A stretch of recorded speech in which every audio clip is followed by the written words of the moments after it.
and a boat, a bridge, a passage for those desiring the further shore. May the pain of every living creature be completely cleared away. May I be the doctor and the medicine, and may I be the nurse for all sick beings in the world until everyone is healed. Just like space and the great elements such as earth, may I always support the life of all the boundless creatures, and until they pass away from pain, may I also be the source of life for all the realms of varied beings that reach unto the ends of space. And finally, may I be a protector to those without protection, a leader for those who journey, and a boat, a bridge, a passage for those desiring the further shore. May the pain of every living creature be completely cleared away. May I be the doctor and the medicine, and may I be the nurse for all sick beings in the world until everyone is healed. Just like space and the great elements such as earth, may I always support the life of all the boundless creatures, and until they pass away from pain, may also be the source of life for all the realms of varied beings that reach into the ends of space.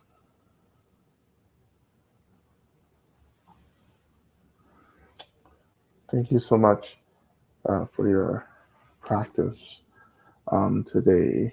Um, we will be having a 1 day medicine Buddha practice next month, and that should be on our website, on Bhumi Sparsha's website. Now, I think the date is Saturday, July something. So this is why you check the website and not rely on me to give you accurate information, um, especially after practice. I am all over the place right now. But yeah, so that's up, and I hope you're able to join us for that day. This is going to be a really great introduction day for those of you who are coming in now or in the past couple of weeks. We're just going to do a nice introduction to like the history of Medicine Buddha and the history of practice of Medicine Buddha and Tantra as well, using